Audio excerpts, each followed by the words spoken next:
Hello, everyone. Welcome back to the How to Trade Switch Markets community. I'm Shane Vernier, and this is the week ahead. Today, we're going to preview the week that's coming our way on the financial markets. We're also going to take a good look at a few trade ideas that have come across the board that have panned out very well. We traded the euro very well late last week. We also had a winner in U.S. oil. Probably not going to cover that one today, but maybe tomorrow. But that was an absolutely fantastic trade for Friday. So we got a great sell in U.S. oil from right up around 66.60. And then we also had really a huge trade in the euro, Great Britain pound. And a lot of it had to do with the trade deal that was announced yesterday. We're going to talk a little bit about that. I wrote up a new trade idea today for the euro US dollar from a 13-week moving average that is coming into play relatively quickly. I really like it, but the euro USD really is the big loser today. If you want to go right out to price action here, you can see exactly what I'm talking about. I mean, it's just an absolutely epic dump. And when we talk about epic dumps, that's an epic dump. That's an absolute plunge.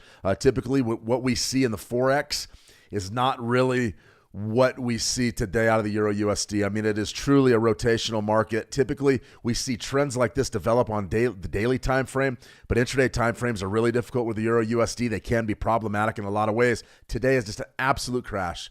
An absolute crash.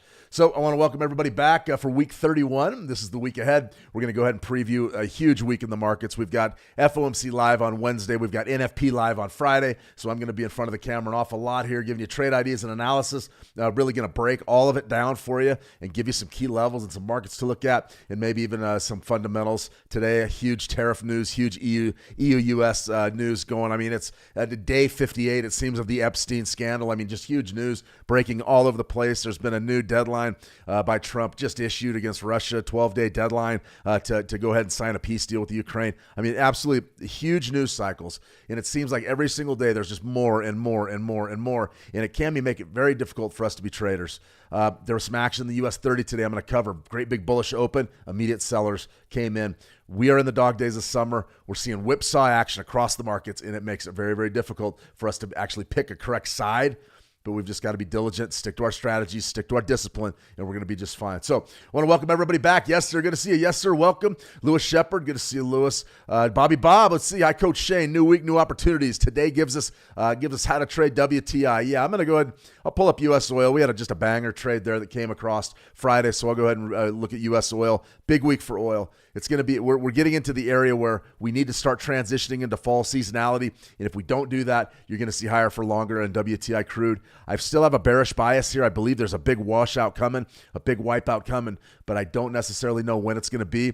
I think it's probably going to be in the next 3 weeks, though. If I had to guess, it would be probably mid to late August and before you really get those sellers stepping in and selling in front of fall and winter seasonality. So we absolutely will. Great Britain pound USD. Yeah, we're going to cover gold as well. Gold is going to be our pick of the weeks coming out in the Switch Markets newsletter. That's going to be in your inbox if you're a Switch Markets client. That's going to be in your inbox probably, I don't know, T-minus 18 hours or so. You'll have it for the Tuesday U.S. session, that's for sure. Dave F19, good to see you, Dave. My apologies. Extremely dry here in Dillon, Montana. Did a little cross training outside over the weekend. We're at about 5,300 feet above sea level, so it's very, very dry. I was talking to a gentleman yesterday that was going hiking up at 8,300 and was laughing at me. He said, "I'm having trouble getting wind at 5,300." He said, "Hey, you got to try it at 8,300." So definitely a lot going on there. So this is the week ahead. So the idea behind this stream is to get you set, locked, and loaded and ready to trade as we roll into the Tuesday, Wednesday, Thursday session. So welcome to the Switch Markets community, everybody. Really a lot of new names, a lot of great engagement from traders out there that I haven't really met, don't really know, but a lot of new faces and a lot of new names, and that's fantastic. That's exactly what we want here. All right, here's a trade update. Number one, durable goods disappoints. Euro, Great Britain pound in play. This was a trade that we took some heat on. No two ways about it. We took some heat on, but it was a winner. It was an absolute winner. You can see right there we've got our key levels and also our next level. We almost got stopped out on this one, but that's sometimes the beauty of trading in just a hyper volatile environment. When you get in there and you get these trades, they're pretty good. Remember, we had 2025's high right there at 87.38. We were looking to get short right there from 87.30-ish. You see there's your high. Your Friday's high was about 87.43. Today, you sort of gapped open a little bit higher, 87.57, which wasn't quite to where we were going to get stopped out at. And then you got your reversal. That reversal is an absolute beautiful thing. So that one was good for a fast, 50 ticks, or 50 pips, 55 pips. Really a good trade. Dicey. risky, of course, but there was what we had going here was a situation where you had that big trade deal announced yesterday, U.S.-UK trade deal. And it's something that we can recap if you want. I read some of the details of it, or U.S.-EU trade deal. I read some of the details of it. I didn't really have anything prepped for you because it's not necessarily, it's a deal, but these deals are only as good as the folks involved in a meeting if they're going to be honored. And I don't know that any of these things are going to be honored, but we're going to talk about it in just a second. But that's what drove the incredible volatility to the euro. Now, we knew that there was going to be some fireworks. We knew there was going to be some fireworks on the EU-US front, and we knew it because Trump was going to Scotland, visit his golf course in Scotland there. Looked like a nice enough place. I don't know. He was mad about the windmills being off the coast there. Ahmed, good to see you. Ahmed, Steve Francis. Always a pleasure, Steve. So the EU-US trade deal, what really was it? I'm going to spare you the details because there's three basic tenets of this that you need to know, and everybody's just sort of yelling at each other now, and this deal sucks or this deal's great, biggest deal of all time, whatever. Essentially what happened was Trump was going to go 30% tariffs. He cut those to 15, which, we'll see just how long those actually stay in play as well. And then there was also there was a pledge from the EU to buy it was either $750 billion in energy assets from the United States, which is going to be what? It's going to be LNG. It's liquefied natural gas, specifically. Those LNG exports from the United States to the European Union, those indirectly are going to put pressure on the Russian market. They're going to say, hey, listen, this is part of Trump's twofold plan here, saying, listen, you need to sign a peace deal or else we're going to subsidize Europe with their natural gas, and that's really going to cut the legs out of a large portion of the Russian economy. That's economic warfare right there. So that was part of it. That was part of that deal. $750 billion in U.S. energy exports. Okay, that's great. Now, the second facet of it was $600 billion, an additional $600 billion in foreign direct investment in U.S. assets. We don't know what that means. I don't know what that means. I don't know if it's in infrastructure. I don't know if it's a port revamp or if it's in the stock market or bond market. I don't know. They're never going to tell you exactly where that's going to go. But the deal is this. It's supposed to move markets, and that's exactly what it did. Now, it didn't move U.S. stock markets. U.S. stock markets sort of took it on the chin a little bit since a bullish open, but this right here, Euro, Great Britain, Pound, absolutely fantastic stuff right there, and really a nice big sell-off from our key level, which was 2025's high. Not bad. We took a bit of a draw there. Bit of a draw was about, 21 pips, somewhere in there, 19 pips. But after that, bang, came off in a big, big way, and you got to love that. You got to love that. So the volatility definitely played to our favor there, and that's an interesting type of a dynamic. Now, here's another one. This was a Euro USD. Now, this one came across the board on Friday, and it was a pretty doggone good trade. I'm going to go ahead and show you this one in a second, and then we're going to go ahead and preview the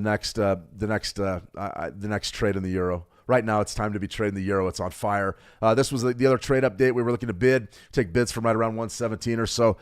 Clearly, we're trading way below that now here in the euro USD. You can see we plunged, but the way that we had this lined up really worked to our favor. The volatility really helped us. And you're like, Shane, what are you talking about? Well, the trade was real simple. It was from this spike low to this spike high, and you can see we've got that huge epic sweep, that's developing today after the trade deal. But what did we have? That's a beautiful thing right there.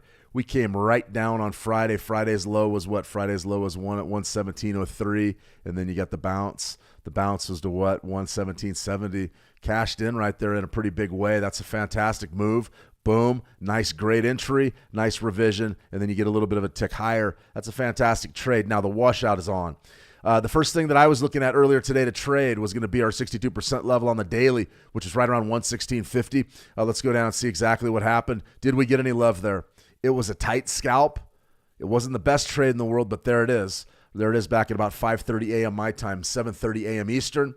You're in the pocket right there with your entry somewhere right around 45, maybe 50, and your high. You just didn't get much of a bump against this vicious trend. 116.65. You got about 15 pips, and then the market came off in a big way, and it is still coming off. So the trade idea that we put out today was relatively straightforward. I sat around looking for Fibonacci retracements. I was like, there's a big monthly Fibonacci retracement way down the queue. We're not going to talk about that just yet, but I'm very confident, very, very confident in my 13-period EMAs. 13-week EMA here is liable to act as just absolutely robust downside support for this Euro USD. So this is one of those markets that I want to trade, and I want to trade it because it is moving. Now, I could pull a 4-hour chart, and we can try to sell retracements all day long. We're going to probably do that tomorrow because right now we're pushing daily lows. Right now we're beneath 116 even on the Euro USD. What I want, Perfect world. You say, Shane, what do you want? What would make you happy on a Tuesday? I would say, well, opening Tuesday morning, I would love to buy my 115 area. I would love to do that. Or early tomorrow, I would love it. Do I want to do it today? If we could get another 90 pips off, absolutely. We'll do it. We'll buy right into the teeth of this trend, and we won't even hesitate because the market will be overextended at this juncture. This action right here, though, pretty good stuff. So I love my 13-period EMA. We're right around 115.14. I believe we were buying 115 and a quarters in the trade idea, 115.25, 115.27. I'm more than happy to take a position from there. I don't mind bucking the trend because we're in what we call sort of the kill zone here. Not to be too graphic or anything, but the idea is very simple. This is a Monday session, a weekly chart, but we've only got one session, and we haven't even completed that yet. We are overextended for a weekly range already. Why? Because the news brought a big move, and now we've got to say, okay, how do I want to trade this? It's really too late to step up and sell today. It is. I mean, you could do it if you want. You could sell right now 115.98s and just bet that we're going to rotate south from the 116 level. I don't hate that trade. I really don't. It's just not really my style. I don't like selling the end of a daily range where we're already off over 1.25%. I don't want to get involved in that. What I want to do now is I want to take a look at that move, and I want to say, okay, is there anything else coming out that's going to bury us? No, not really. We've got a Fed decision that's coming our way Wednesday, all right? But we've got a pretty darn good chance here to grab this trade before then. If we trade off about another 70 pips, I think we're in business for the long. I like that trade a lot. Check out this today's trade idea, and that went out in the How to Trade trading room and to all the How to Trade customers via email. So I'm absolutely confident you guys may be watching that one relatively closely. I know that I would. Let me see, Ahmed. Yeah, absolutely. A couple other things we need to cover today. There's a lot we need to cover today. A little bit about psychology. I want to thank everybody that tuned in for Friday's session. We ran long. We just started talking about an hour on just psychology and what it is to be a trader and all the different pitfalls and troubles that we have. I want to thank everybody that joined that stream. That was a pretty good stream. I always enjoy doing those because I get to share a little bit about what my journey's been and how long it's sort of taken me to get established in the markets. And I haven't really I didn't talk much about the ups and the downs financially for me personally. I also didn't really talk about sort of making the transition from being a trader to a financial writer to a live streamer and a trading coach. All of those things we'll cover at a later point in time. But what was important was having everybody understand that their psychology was very, very critical to their success. And I got several messages saying, thank you for the stream. It's good to know that some of the issues that I'm facing are some of the issues that you've faced and some of the issues that other folks are facing. Believe me, there's nothing new under the sun. There is nothing new under the sun. Everything's been done, guys. Everything's been done. Every problem that you're having in the market has been done 100 times over and 1,000 times over. All right, it's been done by rich folks, poor folks, smart folks, stupid folks, all of them. All walks of life. We all tend to make the same mistakes because we're all, at the end of the day, we're humans. We're human beings. Our brains are roughly constructed in the same fashion. Those hormones that I talked about all day, cortisol and dopamine, those are very, very real, and they're going to dictate your performance in the market. So that's something that we're going to get a little bit into more and more. I got really well-received live stream there, and a lot of folks really loved the psychology stuff. So I'm more than happy to talk psychology with anybody that wants to talk psychology. The trading game can be a big-time challenge. And for me, it's the old KISS. It's KISS. Keep it simple, stupid. Keep it simple. And that doesn't just go for trading strategies and analysis and trade ideas and management strategies and all that. Okay, all that's fine. But your psychology and your lifestyle need to be as simple as they can be. And if you can make your psychology simple, typically that's a function of having all of your priorities in order and not having any conflicts or anything outside of your trading impacting your trading. I will say that's probably one of the number one detractors from every trader that comes into the market and gets washed out. It's psychology. It's not understanding really what this is. And we tried to shed a little light on that Friday. So thanks for joining me. I got a lot of great feedback on that stream. Monday Psychology, it's easy. Trade to the positive. We don't go into a hole. We don't dig a big hole today. We're game planning for the week ahead. There's a lot of trades in front of us. There's a lot of hours in the market. There's a lot of key events this week, huge events this week. Absolutely. It's going to be a great week to trade. A lot of volatility, a lot of action. We're going to be digging in, and we're going to trade it all. We're going to focus on our analytics. We got to know when our key events are. I'm going to show you that right now, and then we're going to talk about some key levels for some markets that we have to be watching. We already covered the Euro USD. We got one more idea with the Euro USD that we need to be very, very cognizant of because it could be a definite big deal, and I think it could happen later this week. I really do. You're also going to say, what do we need to do today to make it a success? Generate momentum. Let's get it going. Let's get the party started. Even if that's taking a few small profits here, just to get a little bit of green in your pocket to get ready to trade tomorrow, that's a great strategy. I like that. The big thing we cannot do, though, is we cannot go into a big-time hole on a Monday. It won't work. And the reason why it won't work, listen, sometimes you're going to lose. And that's great, but I'm talking about a big hole. I'm talking about, if you come in with maybe a 5% of your account balance that you're going to lose on a given session, or 10%, or whatever your risk allocation may be, and you lose twice or three times that, that's what I'm talking about. I'm talking about shooting yourself in the foot for the rest of the week and the rest of the month. Don't do that on a Monday. It makes it really hard to show up for work on Tuesday, Wednesday, Thursday when you're already saying, well, if I trade perfectly, I'll get out of this hole by Friday. What's the point? We're here to make money. We're not here just to dig out of holes. So we've got to understand that. Get the momentum going. Get it going in the right direction, and you're going to find yourself in a much better place by Friday. Okay, week 30. It's actually week 31, so ignore that. I didn't update it. Mondays, tariffs. Tariff talk is what is dictating everything today. We talked a little bit about that U.S.-EU trade deal. We're going to talk a little bit about some tariffs, some announcements that came out of Trump earlier today as well. Tuesday, CB consumer confidence.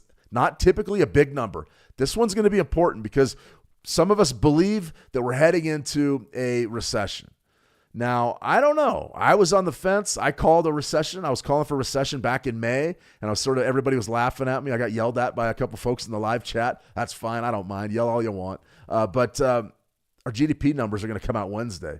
In a big function of your GDP is consumer confidence. As soon as consumers don't have any more confidence, they don't spend money. Why don't they spend money? Because they don't know what it's going to be like next month, and they got to save that money because they're scared, and that's human nature. That goes back to our psychology. Are we scared? Well, when the public gets scared, you see the spending really dry up. And if you're a consumer-based economy like the United States that depends on spending and credit and leverage, consumer confidence is among the most important thing out there. So these are going to gain more and more importance. I'm watching consumer confidence closely tomorrow. We'll cover all the action on our live stream tomorrow as well. Wednesday, GDP, BOC interest rate decision. Huge day. We're gonna have we're gonna have FOMC live for you on Wednesday.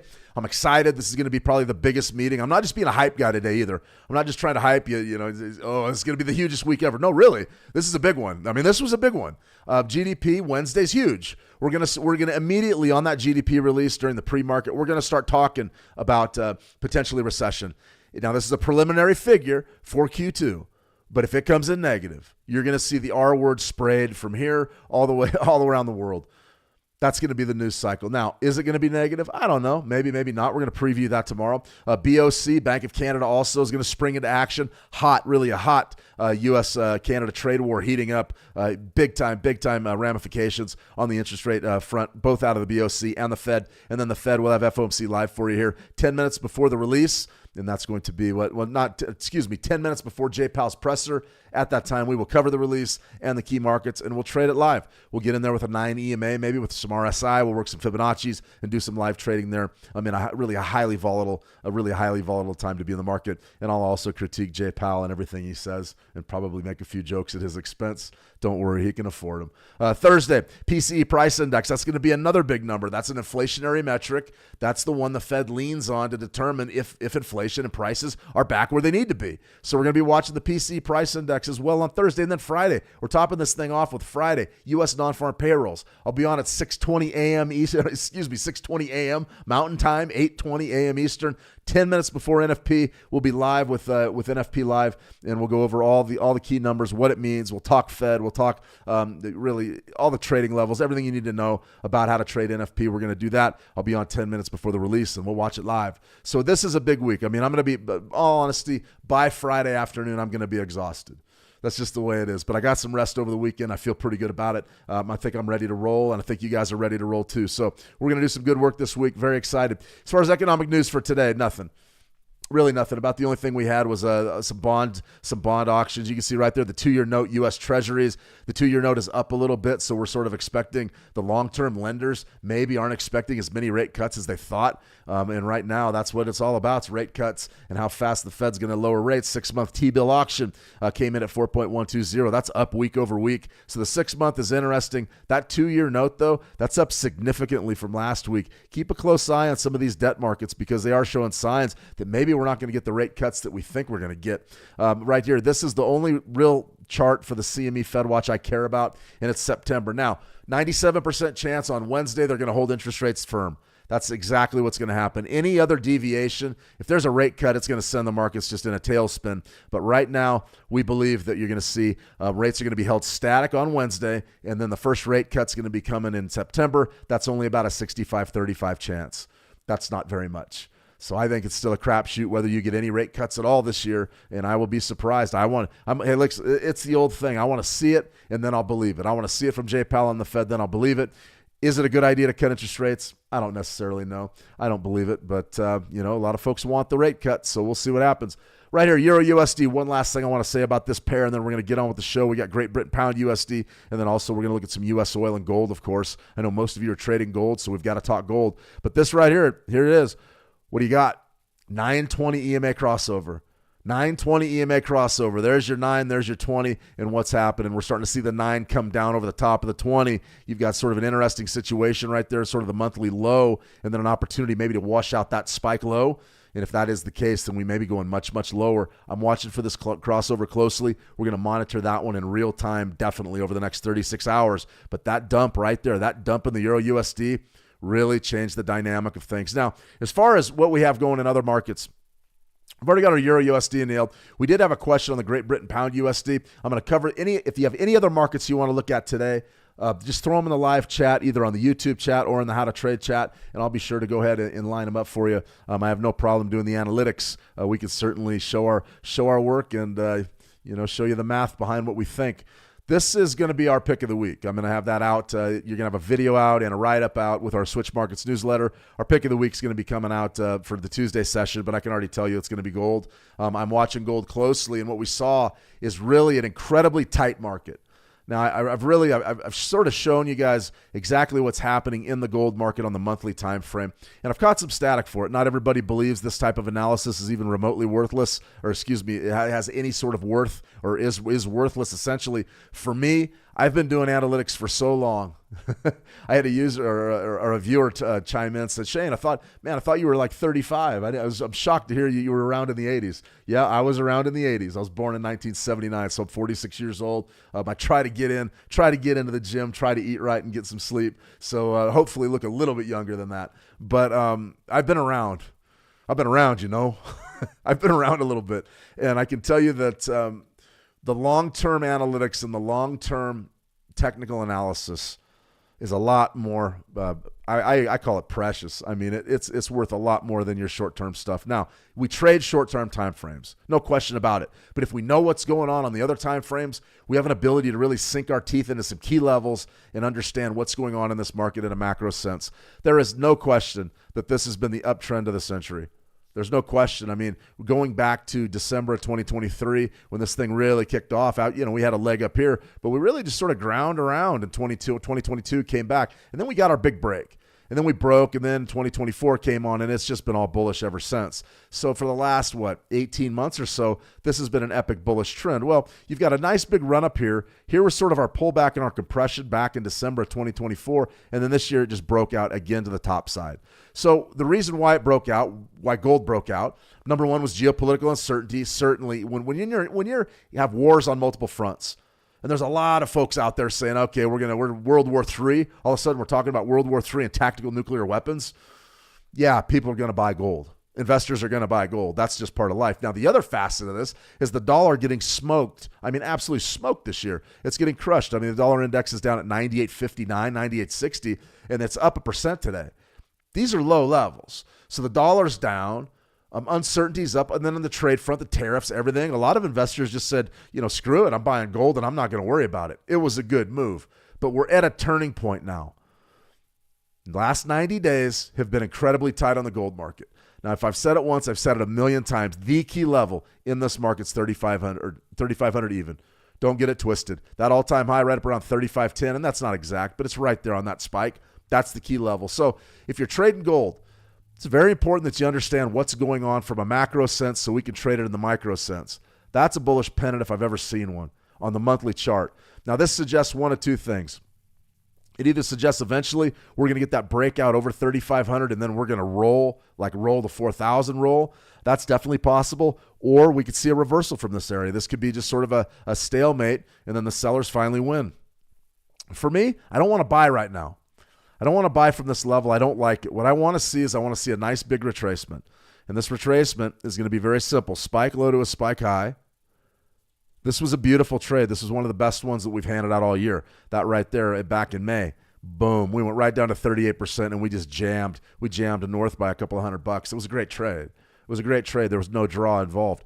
What do we want to do? I want to do it again. I want to see exactly what happens this month. If we do wash out beneath July's low, or June's low, we wash out beneath June's low, then we're going to have a chance potentially to bid this again. I would love to bid that. I would love to bid 2,900. It would be great. 13-month EMA is right there on gold. Those are great levels down there. I have no problem risking significant money from those zones. The only question I have is, A, when can we do it? And B, are we going to get a chance to do it? I think it's possible. Remember, Friday's the first trading day of August, and you've got a very, very tight compression pattern here on the monthly. We could definitely be looking at – I'm looking at my chops waiting to buy those dips. But for right this minute, I don't want to do much of anything. And it's not because I'm lazy. Far from it. There's your daily. According to what I like to do Fibonacci-wise, maybe a real tight scalp right here, 4-day losing streak, something like that. You got a 13-day EMA right up there, right around 35.55. Could be a pretty good sell. May not be a bad sell at all. So we're going to be watching that level closely, but I don't like it as much as those macro levels. Pretty darn good trade there, though. If you do get a shot at 33.55, I don't know that we're going to get that. I think that we could get it based on our news cycle and just how much news is coming our way this week. But as far as gold goes, this thing's flat. I mean, I don't know if you guys saw the old movie Office Space, but there's a scene in there where one of the lead characters, and if you haven't seen the movie, don't worry about it, but he's telling his bosses, they're asking him why he's not working harder, and he goes, it's not that I'm lazy, it's that I just don't care. I look at the gold market on the monthly, and I know what has to happen for me to get interested. I got to see it break. It has to break one way or the other. So it's not that I'm lazy and I don't want to get in there and try to slug it out with the gold market. It's that I just don't care yet. So it's got to make me care. This chart has to make me care. And as soon as it does, then we're going to be there with stacks of $100 bills looking to get in. But for right now, I don't like it. I think it's choppy. You can take the retracement on the daily. You could take this trade, and I would probably sign off on it. If you were working a trade desk for me and came and said, Shane, I like this zone. I like this area. Let's go ahead and try to sell pullbacks. I would sign off on your trade. I'd say, okay, go for it. See what happens. But don't wait around. If you see a big-time rally or something breaks and it freight trains 38%, get out. Don't wait around. Don't take a position here because this market is it's not bearish. It's flat, but it's not bearish. Long-term macros say it's bullish. I don't want to get caught. I don't want to get caught in a huge short position against gold, especially if something happens in Russia-Ukraine, peace deals fall through, new tariffs are announced, whatever. I don't want to get caught short gold. Just my opinion. That's for sure. Let me see. Yes, sir. A little peek at the U.S. dollar, Japanese yen. Absolutely. 1979. Lewis, 1979. All right. A 70s baby. There's not many of us left. Nah, there's a whole bunch of us left, but most don't admit it. Let me see. Small Yeezy. Good to see you, Small Yeezy. David the Holy One. David, how you doing? At what time do you trade? I typically trade from about 6 a.m. my time till about 9:30 or 10 a.m. my time. So that would be about 8 a.m. Eastern to about noon Eastern. Somewhere right in there. Typically, I'm done trading, at least futures. I'm done trading by the time we come on the air here during the mid-session. Definitely. And a lot of times, guys, it's no more than 30 seconds in the market. Just if I get into a position where I hit a couple quick scalps or a couple levels come my way, I'm out. And then other days, you don't get any trades at all. We had a week, 3 weeks ago, I only had like 2 trades the whole week, which is, that's boring. There's boring and then there's boring. And when it gets to be that boring, I recommend going on vacation. Go do something else. So yeah, usually about, I don't know, 8 a.m. till about noon Eastern, that 4-hour block.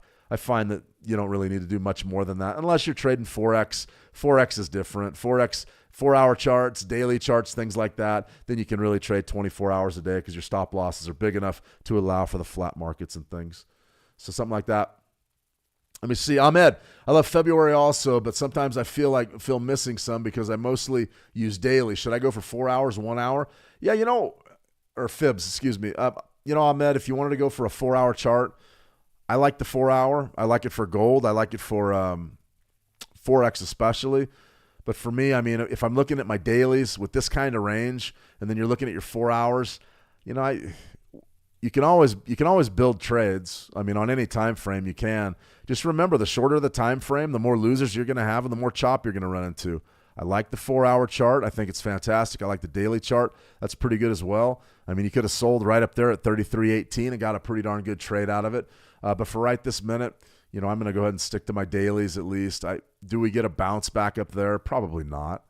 But we may get an opportunity to sell this 38% if we fall off a little bit more. So that's what I would say. Time frames. I love the 30-minute time frame on the U.S. Markets, the U.S. indices. This is really a good look at what we were talking about. Key level 45,000 here in the Dow 30. We sold that. I'm not going to rehash that trade idea. We've talked about that several times. But do look at what happened today. Take a good look at it. Gap up on the open. Why do you think it gapped higher? U.S.-EU trade deal. Boom, boom, boom, and then the sellers came in and just buried it. So I would be trading 30-minute charts during the U.S. session. Hope that helps, David. All right, guys, we had a Great Britain Pound USD. I think Bobby Bob asked for this one a little bit ago, and then we'll go with the Japanese yen, and then we'll close with crude oil. If there's any other markets, just be sure to throw them in the live chat. I'm more than happy to do it. As far as the 4-hour chart goes, you can see all of our analytics there from a while back. I mean, looks a lot like that gold market, doesn't it? U.S. dollar making a bit of a move against these majors. For right this minute, I wouldn't be really too worried about selling pullbacks. I would have to see something really set up on the daily here, and we just don't have it just yet. However, we do have a couple of key levels, and when you've been in the market as long as I have, you see them immediately. You guys should have seen that immediately as well. Right there, what do you got? You got a spike low down there at June 23rd, and then you got another spike low down there at July 16th. So what does all that mean? It means you have a double bottom. You've got a double bottom, and we are at that range right now. So do we take the trade? Do we buy right now? 133.71. We've got a double bottom right there. Let's step back to our weeklies and see exactly what we're dealing with.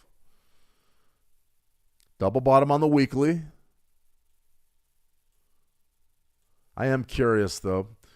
Let's go back to a monthly here. I want to see if there's a Fibonacci there.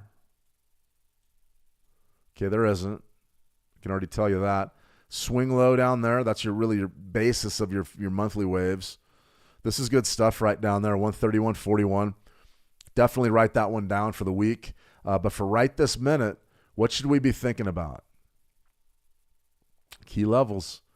What's last month's low? Last month's low is right there at 133.70. What are we printing right now? 133.72. What's the low? 133.65. So if I wanted to take a long against the trend right now, what could I do? It's tough. You could buy based on that double bottom right there and bet on a failed auction and try to get rotation back up into these weekly ranges. You could do it. I'm not going to say that you can't. Low right there, 133.70. Low right there, 133.65. And now we're going right down there to 133.70. So what do we want to do here? For me, I would think it's more of a challenge to take this long, especially with the U.S. dollar making a move. You got the Fed this week. You got a lot of economic events. I would probably steer clear of just trying to buy this thing at the bottom of today's range. I would wait. I really would wait. And the reason why is because this area right here, last month's low, if we trade beneath that, we aren't there yet. I thought we were. I must have misread the other chart. But the low right there is 133.65. We're at 133.71. I mean, if you wanted to do it, you could buy right now and just stop yourself out beneath last month's low. The problem is if you do take out that double bottom, typically we don't just go a little ways. We go a long ways. So for me, I'm happy on the sidelines, guys. I mean, I know you're aggressive, a lot of aggressive traders in here. I'd probably be waiting. It's only another 200 pips before we could potentially get involved down here. I have a lot of confidence in that 38% level, a lot of it. Do we get that before the Fed? No, probably not. Do we get it before NFP? Maybe, but I doubt it. We're probably going to end up getting that sometime in early August. But if we do get it, I mean, it could be really just a fantastic trade. So I'm right there. I mean, I'm at 130, 155s, all day long with my bids. But that's 200 pips down the queue. Right this minute, what do you want to do with it? Nothing, I don't think. We already really missed the move. We already sort of missed the move, and that's a real challenge for us when we step up to the plate and we're late. I mean, that's really hard. Let's go ahead and take a look at let's take another approach to this besides Fibonacci's. Let's go ahead and pull up our 920 because I do have a question about exactly what that Great Britain pound USD looks like on the 920. And if I can find it, we'll be in business. Coded 920, there it is. See where we're looking at the CAC 40 here. Interesting.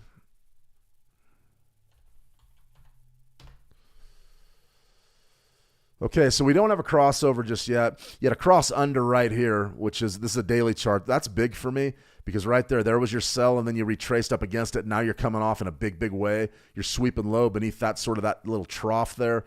This is serious. I mean, you probably want to be short at least until that Fibonacci level I gave you. But I think it's really, really challenging to trade this, at least at this juncture, because we really have missed it. Let's go to a 4-hour. The 4 hour is basically the same as the daily. There was your sell. Bang, bang. You actually had two pretty good trades. A bid back there on the 25th. Nice rally. And then you came off. There's your cross under, and it's all over. I mean, it really was a solid trade. You even had confirmation with the RSI. We'll talk more about that later this week. But nice big trade. Nice bearish break. A lot going on there with the Great Britain pound USD. All right, let's see. Yes, sir. Do you think the market will coil up Wednesday or Thursday due to the upcoming NFP Friday? I think that we're in for some real stuff. As far as what we potentially could talk about for price action with our key events this week, the first thing that I would say is you're going to see a little action on consumer confidence tomorrow. May not be a lot, but I expect the market to do something tomorrow. Now, we all pretty much know that the Fed's not going to move interest rates. It's going to be all about Jay Powell's demeanor at that presser. That's going to be big. I don't think the markets do anything on Wednesday. That's just me, though. I don't know for sure, and we can't project on what's going to happen. But I'm very skeptical of any moves on Wednesday. Thursday, coming out of that Fed meeting, I think you're going to see more action on Thursday, and I think probably significant action Thursday. So I don't think it's going to coil up ahead of NFP, and then NFP, we're liable to have a big range day on Friday after the jobs report. I think there's a lot at stake here, guys. There's a lot of people talking, and I think that we're going to be in for a real light show later this week. But I don't think it's Wednesday. I think we're going to have a good range tomorrow. We don't have anything going on right now in the U.S. equities. Nice trend days in the Forex pairs. That's good. Tomorrow, probably going to be a decent trading day. Wednesday, I could see it being absolutely just disgusting with all the news out. Thursday's going to be better, though. Thursday's going to be pretty good. Friday, I always like to see NFP because it brings action. So Friday's going to be pretty good as well. I hope that answers yes, sir, but really tough to make that prediction. Okay, guys, let's go ahead. U.S. dollar, Japanese yen. Now let's start off with some Fibonacci's. I'll sort of give you my take on it, and then we can take a look at some of those other strategies. The big thing we have here is we've broken above my moving average. I'm a big fan of my 13-period. My 13-period EMA is a big deal. That's why we're buying it in the euro. But you see what's going on right here. What finally happened? We broke above that key zone. So this is what I call non-committal area, the Bollinger midpoint and your 13-period EMA. The reason why I call that non-committal is because price action oftentimes gets very choppy around the midpoint of your Bollinger bands. And the reason why is because buyers and sellers are just knocking heads. And that makes it really difficult to see. We almost need to see the market break one way or the other, and then we can get in and we can trade it. So what I got going right here is a little bit of a bullish break. We pulled back down. We bounced off of that EMA. It was a great trade. I mean, we could go ahead and pull this up with some Fibonacci's too if you'd like, but you could definitely see what happened. 50% bang. Pretty good trade. Are we bullish right now? Yeah, pretty bullish. Broke above the moving average, and now we're sort of on the top side of price action, what I call the top side of price action. What I would be looking at right now is that 150 area. Be cognizant of that. That's very important. Let's go down to a daily. If you're a smart money concept trader, an ICT trader, and there's a lot of you out there, You'd probably be looking at those liquidity sweeps right there. And that's what it is. It basically is a stop hunt. What's the high right there? 149.18. They ran people over 149, then the seller stepped in, and now we're making another run at it. I mean, my top side target, if I was holding longs, would be 150, something like that from here. That's doable, 150 pips. Well, how do you want to trade it right now? Liable to run into a little bit of trouble right there, but I don't think it's a full-blown sell. Let's go to a 4-hour chart. Really hard to trade it for me. Really hard. I mean, spike low there. You sort of saw the big run up today, and now you're just sort of fizzling. Shane, which way do you want to be? I would rather be long than short, of course. Nice big trend here on the 4-hour, and then you've got still 150 up here. Sort of got an order block. This zone right in here could be contentious, but I wouldn't. There's really no validity to it other than it's just a liquidity sweep up at 149. I imagine that if you take that out, you're going to go to 150 somewhere up in there. But for right this minute, I wouldn't be in any hurry to dive into the market. Wouldn't be in any hurry to do it. So that's sort of where I come out. As far as, some of our other ones, our 920, you can see right there on the 4-hour chart, had just an absolutely magnificent buy that developed back on the 24th, which was Thursday, last Thursday. There it was. There was your bid, there was your pullback, and now you're just rocking up here. And we talked a lot about what your profit targets could be, and that would be the top of your liquidity sweep. Somewhere right up in here, maybe 149-ish, something like that. Or if you wanted to be a hero and just sort of gut it out for another 100 pips, then you would be looking for 150, just a key number, big key number up there. Not too bad of an area. Your stop loss, from here, I would get this question, Shane, where should my stop loss be? Originally, on this trade, it would have to be beneath this swing low down here. But now, you've already made the move. You can move it here, right beneath your trigger bar. I like that location. If this market reverses down into here, you're probably going to lose anyways, and that gives you a lot. I mean, that gives you a lot of chance to work. 146.76. I mean, you've got 170 pips. If the market does reverse in your face, it's going to be a significant one, and that will probably end up taking you out, even that swing low. So, do I want to buy right now? No. Is the buy gone? Yeah. If you're already long, great. 150. Do I want to short? No. I don't want to short. I don't want to play against the dollar, especially with the yen right now. I'm a little bit skeptical about it. All right, let me see. U.S. oil and BTC, and then we're going to go ahead and call it. Bitcoin's been one of our pets. It was one of our better calls in a long, long time. You see right there on the 27th of July, which would have been yesterday, you saw exactly where the price went right up to 119,826, and now we're sort of coming down. You had a bid signal right there, which was a good one. Got you about $1,000. Now we're on the other side of that. Now we're starting to see this market come down. A cross under is definitely in play for this 4-hour chart on Bitcoin. Do we want to trade a 4-hour chart on Bitcoin? Maybe, maybe not. Let's go back to our daily. I like the dailies on the cash market. I think they're pretty solid. You see right back here was our buy signal on the 920, and that was back somewhere right around 107. That was a great trade. So what's happened, though, just before we switch gears to some Fibonacci's? Big run towards 120, 125. Now you're just chopping sideways. Why? Because the market's indecisive. You're having a fight between buyers and sellers. People really don't know what to do from this level, and that's okay. You don't have to know what to do from every level. That's for sure. But what I would be very cognizant of right now is not getting caught short. You need a good reason to go short. Now, if this daily chart, if this 9 EMA crosses under the 20 EMA, yeah, you probably would be wanting to short that for the intermediate term. Maybe look to grab 5 or 6 grand on the trade. This, though, right here, this looks to me like we're building momentum potentially to go higher. So let's back up to a weekly. I mean, it's a pennant. It's an ugly pennant, but it's a pennant. Right there, what did you got? Boom. Nice big run up. That's the run up sort of that 920 showed us. And then what do you have? This isn't so much of a pennant as it is a bullish flag. Something like that. There's nothing wrong with that. Interesting dynamic. There's your run up. There's your breakout run. Then a pullback, and now you solidified, and now you're pulling back into this range. I'm bullish. I still want to be bullish. So if I was trading right here on a weekly, something like this, I want to respect market state, which still is a sort of it's not really a trend much anymore. I mean, we flattened out the last 2 weeks, but we've got some good Fibonacci's. Got some good Fibonacci's in play, 113.6, maybe 113.750. That could be very good down there. A pullback bid to get long, that could be very good.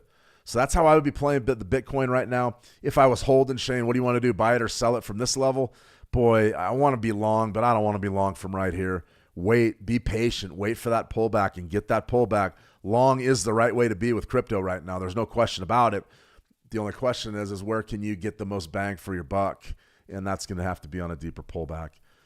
All right, let's see. One more. We're going to go U.S. oil here. Let's pull up our MT5 platform here.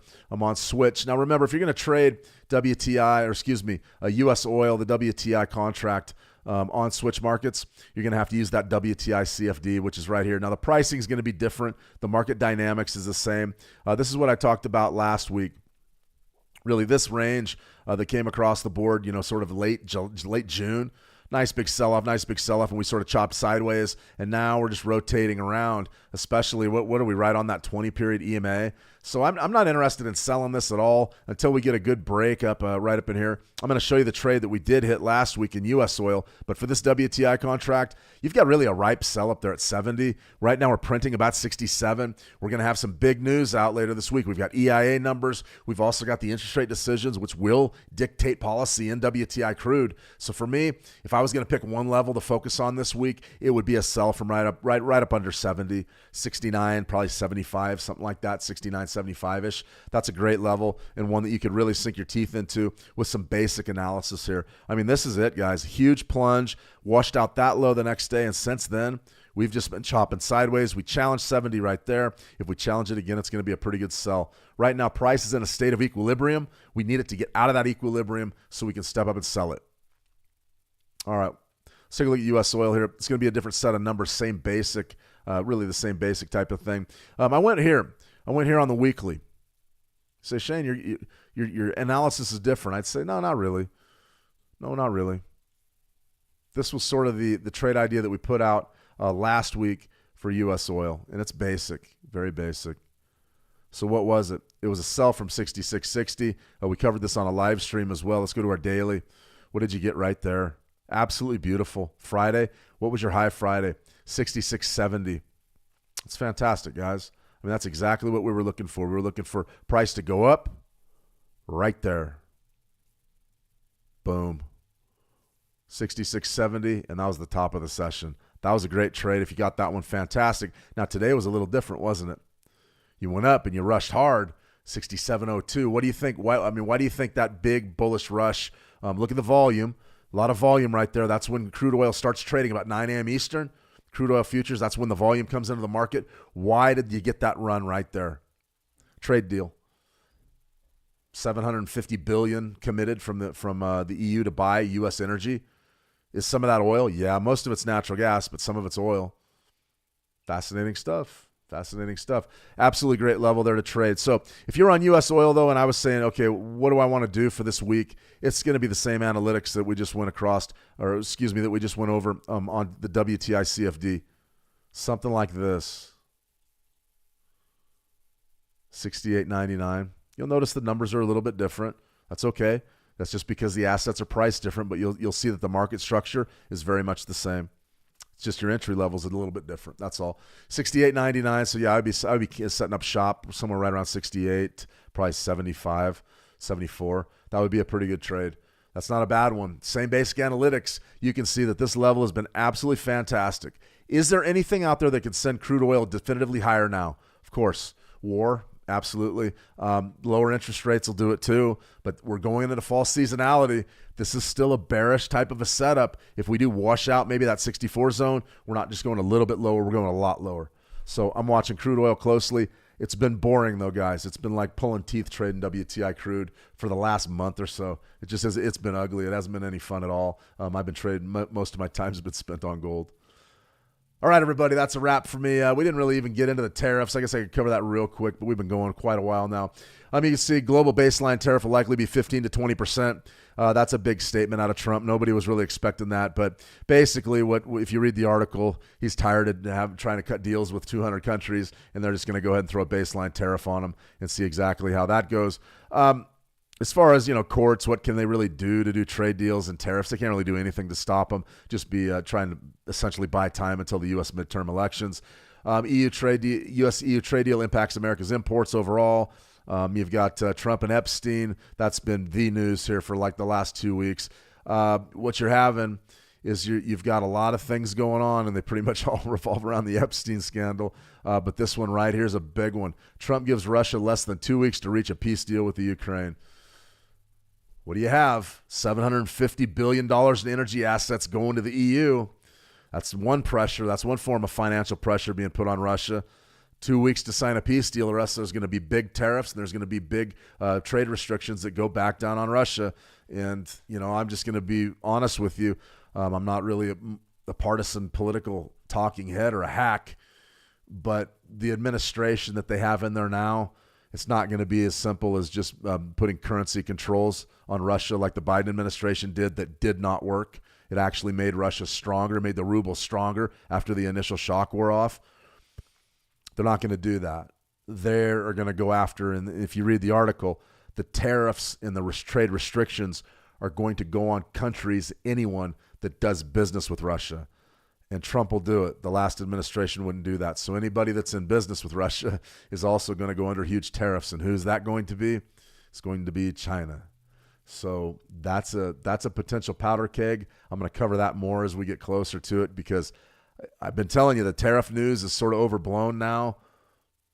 That one could move the markets. I mean, if they come through and say, okay, you don't have a peace deal, I'm going to put 50% tariffs on everybody that you do business with, 100% tariffs. China, that's the big one.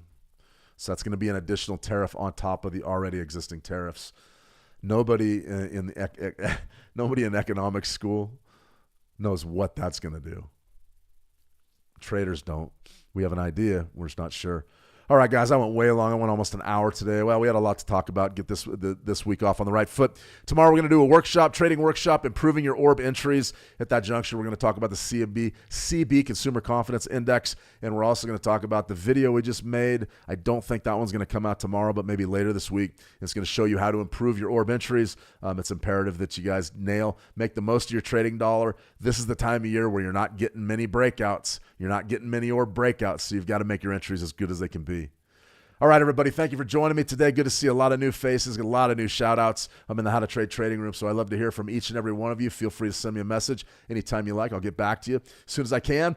Absolutely, Lewis, my pleasure. Bobby Bob, my pleasure. Steve Francis, always good, guys. You guys have a fantastic trading session.